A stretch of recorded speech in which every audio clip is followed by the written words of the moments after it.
બાધો મય તમે આમ જોતો એમાં કાંઈ ન હોય. એમાં કાંઈ ન હોય બાધો તો તે. એમ મજા આવે એમાં. મજા આવે એમાં બાધો એ પરેશભાઈ આવો હા તો સાહેબ આવ્યો બીએ કે અત્યારે કે સાહેબ આવે કેવું છે લેસન લઈ લીધું હાથમાં શું કરો છો બે? શું કામ કરતા જો હે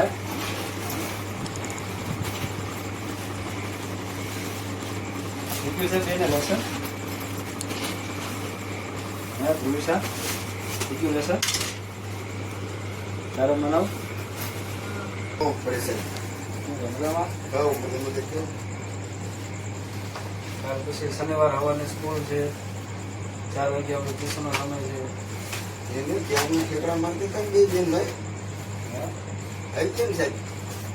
તારું વચનદાર આવ્યો છો બીજી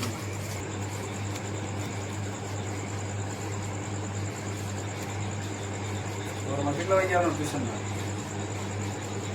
4 વાગે. સ્કૂલ કેટલા વાગે ખુલે સવારમાં?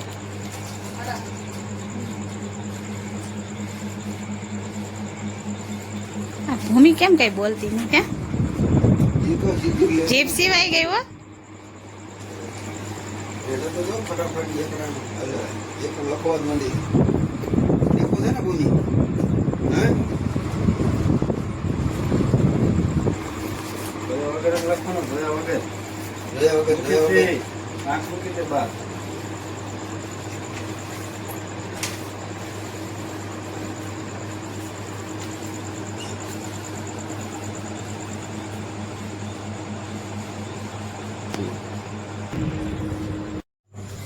તો આજે આપણા ઘરે આવ્યા છે માનવ અને ધ્રુવિસાના સર એટલે એમ કે ઘરે આવ્યા છે છોકરા ટ્યુશનમાં જે હોમવર્ક દીધું હોય તો ઘરે લેસન કરે છે કે નહીં શું કરે છે તો આમ છાના માના એમ કે આંટો મારવા આવ્યા છે જોવા કે છોકરા શું કરે છે તો હાલો આપણે સાહેબને પૂછીએ સાહેબ છોકરા કેમ અમારે ટ્યુશનમાં આમ ભણવાનું કેમ છે ને છોકરાનો અભિપ્રાય લેવા આવ્યો છું. હોમવર્ક કર્યા આપ્યું છે એ કરે છે કે નથી કરતા અને કેટલું આવડે છે શું છે અને તમારો અભિપ્રાય લેવો છે કે તમે બાળકોને ટ્યુશનમાં મૂક્યા પછી કેટલું આવડે છે ને કેટલું નથી આવડતું, શું શું ફેર પડ્યો છે.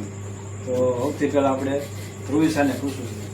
ધ્રુવિસા, ટ્યુશનમાં પૂછે બેટા કેટલો ફેર પડ્યો છે, શું શું તને આવડ્યું છે?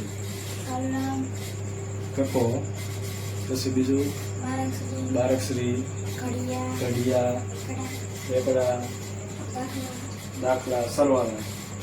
બરાબર. તો કેમ ટ્યુશનમાં મજા આવે? આમ મજા આવે છે ને? હવે ધ્રુવિસાને તો ઘણું બધું આવડી ગયું છે.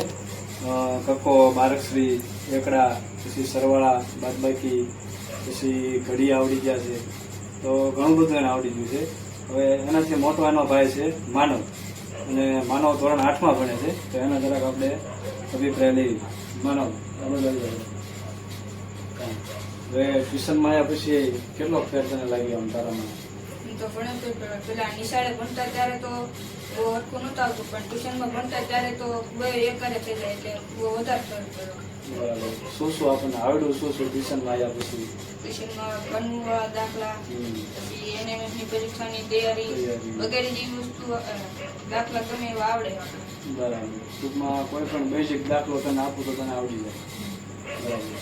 પછી વર્ગ, ઘન બધું આવડે ને આપણને? પછી 1 થી 20 ઘડિયા, પછી સરવાળા, બાદબાકી, ગુણાકાર, ભાગાકાર, ભાંગુ સભા બધું આવડે ને આપણે? સાદું વ્યાજ, ચક્રવૃદ્ધિ વ્યાજ એ બધું આવડે ને? તો હવે ધ્રુવિસાના અને માનવના પપ્પા છે વિપુલભાઈ. વિપુલભાઈ, તમને થોડુંક તમારો અભિપ્રાય લેવો છે કે બે છોકરાને તમને ટ્યુશનમાં મૂક્યા પછી તમને કેટલો તફાવત દેખાય છે ટ્યુશનમાં? અમને આ છોકરાને બે ટ્યુશનમાં બેહાડ્યા પછી બહુ આમ સારું લાગ્યું અને છોકરા અમારા ભણતરમાં આમ બધી રીતે સારા છે.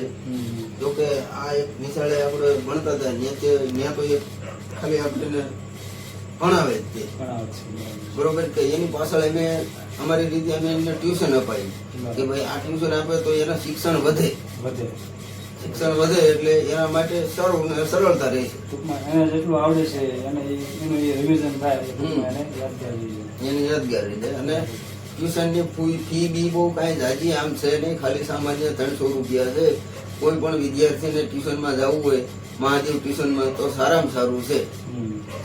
ફી કેમ છે વધારે છે કે- ના ફી આપણે કાંઈ વધારે નથી લાગતી. આ તો સામાન્ય કહેવાય. આવા તો પૈસા આપણે ક્યાંય પાનમાં નાખી દેતા હોય.